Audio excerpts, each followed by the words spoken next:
ফের চোখ রাঙাচ্ছে dengue. Dengue প্রতিরোধে নাগরিকরা অসহযোগিতা করলে আইনি ব্যবস্থা নেওয়া হবে বলে জানিয়েছেন স্বাস্থ্যমন্ত্রী সরদার সাখাওয়াত হোসেন।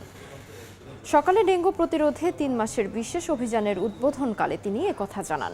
মন্ত্রী বলেন, এবার ডেঙ্গুতে রক্তক্ষরণ হওয়ার সম্ভাবনা দেখছেন চিকিৎসকরা।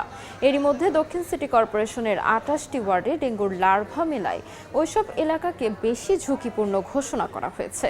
এছাড়া কোনো সরকারি প্রতিষ্ঠানে লার্ভা পাওয়া গেলে সংশ্লিষ্ট প্রতিষ্ঠান প্রধানকে ব্যক্তিগত জরিমানা করার কথাও বলেন তিনি। এছাড়াও আগামী ২ থেকে ৩ দিনের মধ্যে ডেঙ্গু প্রতিরোধে বাড়ি বাড়ি গিয়ে মোবাইল কোর্ট পরিচালনা করা হবে। এদিকে গুলশান সেন্ট্রাল পার্কে উত্তরের প্রশাসক ডেঙ্গু প্রতিরোধে সবাইকে সচেতন হওয়ার আহ্বান জানান। যে এখানে লার্ভা হবে, অপরিষ্কার বদ্ধ পানি পাওয়া যাবে, ওই বাড়িকে জরিমানা করতে হবে। বিভাগীয় প্রশাসকদের সাথে বলেছি, ডিসি মহোদয়গণকে ম্যাজিস্ট্রেট দেওয়ার জন্য বলা হয়েছে। ওনারা প্রস্তুত আছেন।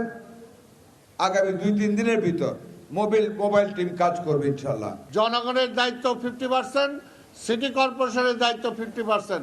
পরিষ্কার পরিচ্ছন্ন রাখা, জনগণের বসবাসযোগ্য রাখা, বায়ু দূষণ থেকে এই ঢাকা শহরকে রক্ষা করা, আবর্জনার যুক্ত থেকে এই ঢাকা শহরকে রক্ষা করা, সেটা আমাদের উভয়ের দায়িত্ব। ৩ মাসের একটা কর্মসূচি হাতে নিয়েছি ডেঙ্গু প্রতিরোধের জন্য। আমরা যদি নিজ নিজ বাসায় আর এই কথাগুলো যদি আরো একজন ৫ জনকে ১০ জনকে কথাগুলো বলি, তাহলে আমাদের মনে হয় আমাদের কাজগুলো আরো সহজ হবে, আমাদের সচেতনতা আপনাদের মাধ্যমে বৃদ্ধি পাবে।